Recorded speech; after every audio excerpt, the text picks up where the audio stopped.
Hola, ¿qué tal? Soy Psicomar Susano y el día de hoy vamos a hacer una investigación psicológica y tenemos para ti Miguel Moya, Persuasión y Cambio de Actitudes, sacado de psicosocial.net. Aproximaciones al estudio de persuasión, el grupo de investigación de la Universidad de Yale, la teoría de respuesta cognitiva, modelo heurístico, el modelo de probabilidad de elaboración, conceptos fundamentales, determinantes de la probabilidad de la elaboración. Estos son los datos que aquí nos menciona y vamos a comenzar con la introducción. En una primera parte del capítulo presentaremos las principales formas en que la psicología social ha intentado comprender la dinámica de los mensajes persuasivos. Posteriormente se consideran los elementos claves que influyen en el proceso de persuasión. Finalizaremos refiriéndonos a la persistencia de los efectos persuasivos y a la resistencia ante la persuasión. Uno de los hechos más dramáticos y escalofriantes de la historia reciente tiene que ver con el poder de la persuasión. En el mes de noviembre de 1978, en un remoto lugar de Latinoamérica, Jim Jones, un autoproclamado profeta, convenció a 913 personas de que se suicidaran. El, el reverendo Jones, como se hacía llamar, grababa sus discursos y entre estos se encuentra el que pronunció el fatídico día.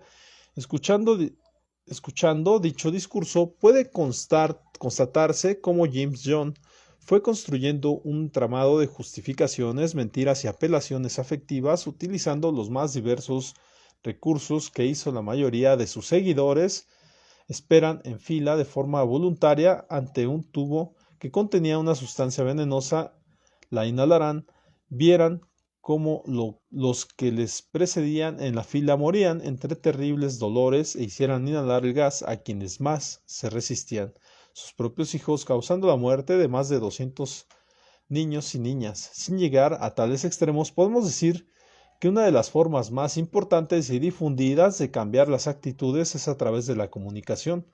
Nuestra vida transcurre inmersa en un mar de mensajes, recomendaciones, peticiones, órdenes y súplicas procedentes de nuestros amigos, familiares y compañeros de medios de comunicación, políticos, gobernantes y otras instituciones, quienes pretenden que realicemos determinadas conductas y que abandonemos las prácticas de otras. La principal forma que los fabricantes tienen de dar a conocer sus productos, las autoridades sanitarias de evitar conductas altamente peligrosas para la salud y los políticos de recabar el voto de los ciudadanos es mediante la transmisión de mensajes persuasivos.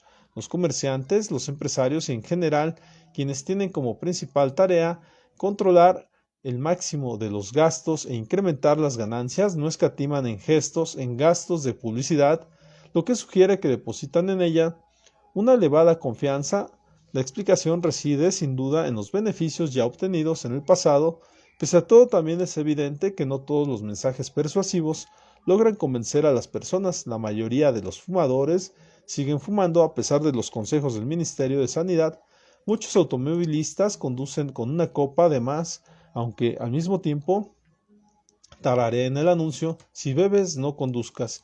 Y quien no concuerda alguna millonaria campaña política que acabó en el más estrepitoso fracaso, o un producto lanzado a bombo y platillo que apenas se vendieron unas cuantas unidades. Así pues, trataremos de poner de manifiesto los factores psicosociales que influyen en la mayor o menor eficacia de un mensaje persuasivo.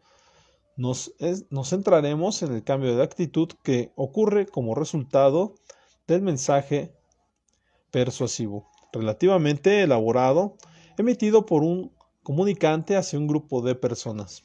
La situación en la que ocurre la transmisión del mensaje puede ser tan diversa como una clase en la universidad, un mitin político, la lectura de un periódico o la visión pasajera de una valla publicitaria. Nos trataremos el cambio de actitud que se produce como consecuencia de la persuasión en contextos de interacción más personales, por ejemplo en el marco de una relación de pareja, así como tampoco nos detendremos en los procesos de influencia que van más allá de la mera transmisión de mensajes. Estos aspectos se abordan en los dos capítulos sobre influencia y en el capítulo sobre grupos. Aproximaciones al estudio de la persuasión.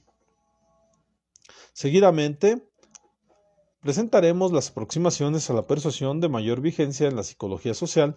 No son desde luego las únicas, pero sí son lo suficientemente importantes para dar una idea cabal del tipo de planteamientos existentes. Una revisión más amplia exigiría la conducta de trabajos de Chaiken en colaboradores, la investigación, el grupo de investigación de la Universidad de Yale. La investigación desarrollada en la Universidad de Yale por Carl E. Hovland y otros psicólogos sociales se convirtió en el primer abordaje sistemático de la persuasión en nuestra disciplina. Según este enfoque, para que un mensaje persuasivo cambie la actitud y la conducta, tiene que cambiar previamente los pensamientos o creencias del receptor del mensaje. Los teóricos de Yale consideraban que este cambio en las creencias se produciría siempre que el receptor recibiera unas creencias distintas a las suyas y además éstas fueran acompañadas de incentivos. Los receptores pensarán sobre los mensajes, si los entienden y los encuentran aceptables, interesantes, los aceptarán, si no, los rechazarán. Así, el proceso de persuasión es concebido como un conjunto de etapas en las cuales hay una serie de elementos clave, tal como aparece esquematizado en la figura 1.31. 13.1. La eficacia de un mensaje persuasivo depende fundamentalmente del efecto que produzca en el receptor cuatro elementos clave: la fuente, quién es el emisor del mensaje, su experiencia, sinceridad, atractivo, semejanza con el receptor y poder. El contenido del mensaje, calidad de argumentos, incentivos que promueve la organización, claridad si pone énfasis en los aspectos racionales o emocionales. El canal comunicativo, por ejemplo, visual, auditivo, directo o indirecto. Y el contexto, relajado, serio, agradable o desagradable, distracciones, etc. Los efectos de estos cuatro elementos se ven modulados por ciertas características de receptores como su grado de susceptibilidad ante la persuasión, edad, nivel educativo, creencias previas, autoestima, entre otros. Imagínese un mensaje que contenga argumentos muy complicados y técnicos, por ejemplo, acerca de cómo poder sacar el máximo partido a las inversiones económicas. Dicho mensaje es probable que tenga ciertos efectos positivos en un público con abundantes conocimientos sobre el asunto y con gran interés, mientras que en otro público carezca de estos requisitos. Probablemente no tenga ningún efecto. Los efectos psicológicos de los mensajes pueden producir en el receptor son cuatro: atención, comprensión, aceptación y retención.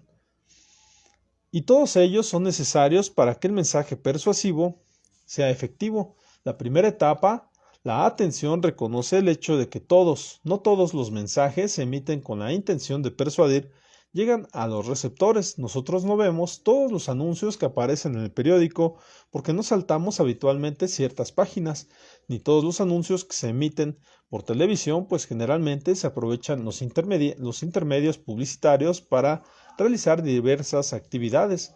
Por muy bueno que sea un mensaje y mucho que prometa, si no es atendido no tendrá efecto alguno. Pero no basta con recibir el mensaje. Para que éste surja efecto, es necesaria su comprensión. Mensajes demasiado complejos o ambiguos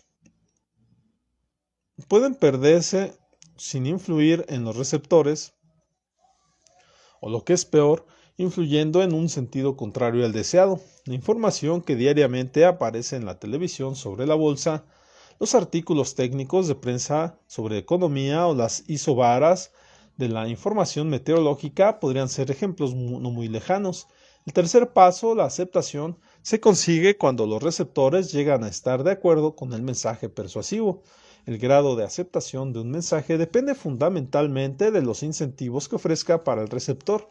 La retención es una etapa necesaria si se pretende que la comunicación persuasiva tenga un efecto a largo plazo, cosa que por lo general suele ser bastante frecuente. Un vendedor de coches puede estar interesado en que el comprador se decida en ese momento y no le importa mucho si éste se arrepiente de su decisión transcurrido un año, pero cuando se hace una campaña contra el consumo de drogas o para mejorar los hábitos alimenticios de la población, el objetivo es evidentemente que los efectos perduren al máximo posible. Un investigador inicialmente integrado en el grupo de Hovland, Maguire, realizó importantes aportaciones que han permitido vincular los planteamientos del grupo de Yale con los enfoques más actuales sobre persuasión, centrándose en los procesos que ocurren en el receptor de la información persuasiva. Maguire lo resume en dos: recepción y aceptación. La mayoría de las variables de las que puede depender la eficacia de un mensaje persuasivo pueden analizarse según los efectos sobre estos dos factores, teniendo en cuenta que estos efectos no tienen por qué ir siempre en la misma dirección. Así puede ocurrir que aún ciertas características del mensaje de la fuente o del receptor tengan efectos positivos sobre la recepción, pero produzcan efectos negativos sobre la aceptación o viceversa. Por ejemplo, el nivel intelectual del receptor incrementa la probabilidad de recepción, pero disminuye la de la aceptación. La teoría de la respuesta cognitiva, la focalización de una manera casi exclusiva en los procesos cognitivos que ocurren en los receptores de mensajes, es ya patente en el enfoque de Maguire y alcanza una máxima expresión en la teoría de la respuesta cognitiva y en los dos siguientes enfoques. Según la teoría de respuesta cognitiva, siempre que un receptor recibe un mensaje persuasivo, compara lo que la fuente dice con sus conocimientos, sentimientos y actitudes previas respecto al tema en cuestión, generando de esta manera unas respuestas cognitivas. Estos mensajes autogenerados, especialmente su aspecto evaluativo, son los que determinan el resultado final del mensaje persuasivo. Si los pensamientos van en la dirección indicada por el mensaje, la persuasión tendrá lugar. En cambio, si van en dirección opuesta, no habrá persuasión, o incluso pueden darse en efecto boomerang. Los receptores no son ya persuadidos por la fuente o el mensaje, sino por sus propias respuestas ante lo que la fuente y el mensaje dicen. Para la teoría de la respuesta cognitiva, lo fundamental es determinar los factores y de qué manera influyen sobre la cantidad de argumentos que el receptor genera o a favor o en contra de la posición mantenida en el mensaje. La cantidad de argumentos generados depende por ejemplo, de la distracción, que disminuye el número de argumentos generados, así como de la implicación personal del receptor, que los aumenta. La manera en que los factores influyen sobre el resultado del mensaje es más compleja, pues depende no solo de la cantidad de argumentos generados, sino del tipo de argumentos. Así, si los argumentos autogenerados son a favor del mensaje, la distracción hace que la persuasión sea menor. En cambio, si los argumentos van en contra del mensaje, la distracción, al hacer que el receptor construya menos argumentos, hace que la persuasión sea mayor. El modelo heurístico. Los modelos anteriores presuponen que para que un mensaje sea eficaz, el perceptor tiene que implicarse de una manera activa en el procesamiento cognitivo del mensaje. Tiene que atenderlo, entenderlo y comprender las consecuencias que derivan de su aceptación, relacionarlo con sus conocimientos previos y así sucesivamente. Sin embargo, todos sabemos que muchas veces somos persuadidos sin que apenas nos demos cuenta y, por supuesto, sin haber escudriñado el contenido del mensaje. ¿Quién no se ha sorprendido pidiendo un producto de determinada marca que nunca antes había comprado sin saber muy bien por qué lo hace? Analicemos por un momento cómo solemos vestir, qué comemos, qué coches nos gustan o a dónde pensamos ir de vacaciones. Son esas actitudes y conductas fruto de un análisis cuidadoso donde han comparado las virtudes y defectos de cada alternativa con los de otras alternativas similares, o más bien son producto de una decisión tomada de forma rápida, casi sin darnos cuenta, dejándonos llevar por alguna señal o regla que en el pasado nos ha permitido devolvernos bastante bien en situaciones semejantes. En muchas ocasiones somos persuadidos porque seguimos determinadas reglas heurísticas de decisión que hemos aprendido por experiencia o observación. La persuasión no es resultado del análisis realizado por la validez del mensaje, sino fruto de alguna señal o característica superficial de éste. Por ejemplo, la longitud o el número de argumentos de la fuente que lo emite, por ejemplo, su atractivo o experiencia, o de reacciones de otras personas que reciben el mismo mensaje. Algunos de los heurísticos utilizados con mayor frecuencia se basan en la experiencia de la fuente. Se puede confiar en los expertos, en la semejanza a la que a la gente parecida generalmente nos gustan cosas semejantes. En el consenso debe ser bueno cuando todo el mundo aplaude, o en el número de longitud de los argumentos con tanto que decir debe de tener un sólido conocimiento, pero también existen otros muchos heurísticos aplicables en situaciones específicas como las estadísticas no mienten. Las personas que me caen bien suelen tener opiniones muy interesantes o los ricos y famosos saben disfrutar de la vida. Pero ¿no sería muy razonable que ante todos los mensajes que recibimos nos dejáramos llevar por señales periféricas en vez de analizar y sopesar detenidamente los pros y los contras que el contenido del mensaje sugiere? Uno puede llevarse una desagradable sorpresa si la hora de comprarse un automóvil se guía exclusivamente por el atractivo de la persona que lo atiende y no por el precio, prestaciones, consumo, mecánica y demás características del vehículo. De esta manera, es más probable que las reglas heurísticas sean utilizadas cuando hay baja motivación. El atractivo de la fuente es más fácil que guíe nuestra decisión de beber una determinada marca de cerveza que nuestra decisión de adquirir un automóvil. Hay una baja capacidad para comprender el mensaje. Quienes no tenemos idea de asuntos financieros utilizaremos heurísticos para decidir dónde colocar nuestros ahorros con mayor frecuencia que un agente de bolsa. Se da una alta prominencia de la regla heurística. El heurístico, los datos no mienten, es más aplicable a una discusión científica que en la valoración de una película. Los elementos externos al propio mensaje son muy llamativos, por ejemplo, cuando se trata de una fuente muy atractiva. El modelo de la probabilidad de elaboración. Este modelo, elaborado por Preti y Cacioppo, se centra en los procesos responsables al cambio de actitud cuando se recibe un mensaje, así como la fuerza de las actitudes que resultan de tales procesos. Su gran aportación es que permite integrar los enfoques comentados anteriormente, conceptos fundamentales. Según el modelo de la probabilidad de elaboración, cuando recibimos un mensaje disponemos de dos estrategias para decidir si lo aceptamos o no. La estrategia primera, denominada ruta central, ocurre cuando se realiza una evaluación crítica del mensaje, se analizan detenidamente los argumentos presentados, se evalúan las posibles consecuencias que implican y se pone todo esto en relación con los conocimientos previos que se tienen sobre el objeto y actitud. Se trata, por tanto, de llegar a una actitud razonada, aunque esto no quiere decir libre de sesgos, bien articulada y basada en la información recibida. La segunda estrategia, denominada ruta periférica, ocurre cuando la gente no tiene la motivación o la capacidad de realizar un proceso tan laborioso de evaluación del mensaje.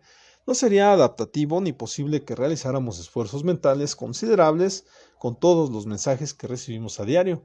El procedimiento periférico describe el cambio de actitud que ocurre sin necesidad de mucho pensamiento en torno al contenido del mensaje. En este caso, las actitudes se ven más afectadas por elementos externos al propio mensaje, como el atractivo de la fuente o las recompensas asociadas con una particular posición actitudinal. Este camino coincide con el procesamiento heurístico que vimos en el modelo anterior. El cambio de actitud que se propone a través de la ruta central es más duradero, predice mejor la conducta y es más resistente a la persuasión contraria que el cambio de actitud producido a través de la ruta periférica. En la figura 13.2 aparecen esquematizadas las dos rutas posibles en la persuasión. Las dos estrategias mencionadas constituyen los dos extremos de un continuo, el de probabilidad de elaboración. Para elaboración, básicamente se entiende que el receptor se implique en pensamientos relevantes al objeto de actitud. Cuando la probabilidad de elaboración es muy elevada, el receptor está utilizando de ruta central. Cuando es muy baja, está utilizando la ruta periférica. Conviene recordar que en ambos casos puede haber persuasión. De hecho, esta puede darse en cualquier punto a lo largo del continuo. Lo que ocurre es que la naturaleza del proceso persuasivo es diferente en cada caso. Los extremos del continuo de probabilidad de elaboración se diferencian cuantitativa y cualitativamente. De forma cuantitativa porque conforme el receptor se desplaza hacia el extremo de alta probabilidad de elaboración, los procesos de la ruta central aumentan en magnitud y conforme el receptor se va hacia el otro extremo, baja probabilidad de elaboración, disminuyen en magnitud. Así, cuando hay un grado alto de elaboración, las actitudes de la gente dependerán del examen laborioso de toda la información relevante. Cuando el grado de elaboración es bajo, sus actitudes dependerán, por ejemplo, del examen menos laborioso y esforzado de la misma información, o del examen laborioso de menos información, por ejemplo, examinando el primer argumento con detenimiento, pero no los siguientes. Pero la diferencia entre los extremos del continuo también es cualitativa, de manera que cuando se acerca del extremo de baja elaboración, los mecanismos periféricos no solo implican pensar menos sobre los méritos de los argumentos, sino pensar de otra manera. Así, por ejemplo, el receptor puede simplemente contar con los argumentos y razonar. Si hay 10 razones a favor, entonces debe valer la pena. Se han encontrado diferentes mecanismos periféricos que implican poco esfuerzo y producen cambios de actitud sin que haya procesamiento de los méritos de la información, como el condicionamiento clásico de la identificación con la fuente que emite el mensaje o los efectos de mera exposición. A tratarse de un continuo, conforme la probabilidad de elaboración aumenta, el impacto de las señales periféricas sobre los juicios disminuye, y conforme disminuye la probabilidad de elaboración, aumenta el impacto de las señales periféricas. Asimismo, al concebir las dos rutas de persuasión como extremos de un continuo, Petty y Cacioppo están reconociendo que en niveles moderados de probabilidad de elaboración, el proceso de persuasión que tiene lugar probablemente representa una mezcla compleja de los procesos característicos de cada una de las rutas. Conviene insistir en que cualquier variable de las tradicionalmente consideradas en los estudios sobre persuasión puede influir en las actitudes a través de los procesos diferentes, ubicándose en puntos distintos del continuo de probabilidad de elaboración. Por ejemplo, imaginemos que queremos analizar si la utilización de un escenario maravilloso en un anuncio sobre vacaciones influye en su impacto conforme aumenta la probabilidad de elaboración. Si el receptor no piensa mucho en el anuncio, probabilidad de elaboración baja, entonces el escenario puede tener un impacto positivo simplemente debido a la mera asociación con el destino de vacaciones, de la misma manera que podría tener un impacto positivo sobre la evaluación de un automóvil que se ubicará en dicha escena, ruta periférica. Sin embargo, conforme la probabilidad de elaboración aumenta y el escenario es analizado en virtud de sus méritos con respecto al producto, entonces el impacto del escenario sobre las actitudes podría aumentar en el anuncio sobre vacaciones debido a su relevancia con lo que se está evaluando, o tener el mismo impacto que bajo condiciones de baja elaboración, pero por una razón diferente. Pero en el anuncio sobre automóviles, pensar sobre el escenario podría disminuir su impacto debido a que se considera totalmente irrelevante para el producto. Si el receptor toma la ruta central, el cambio de actitud que se produzca tanto en magnitud como en dirección dependerá de los pensamientos que la comunicación elicite o genere en el receptor. En la medida en que la comunicación elicite respuestas cognitivas favorables, las actitudes deben cambiar en la dirección definida por la fuente. En la medida en que el mensaje evoque reacciones mentales no favorables, el cambio de actitud será inhibido en la dirección definida por la fuente, o incluso puede producirse un cambio en el sentido opuesto, efecto boomerang. Por ejemplo, si el mensaje consta de argumentos lógicos bien estructurados y convincentes, el impacto persuasivo será mayor cuando los receptores tengan alta probabilidad de elaboración.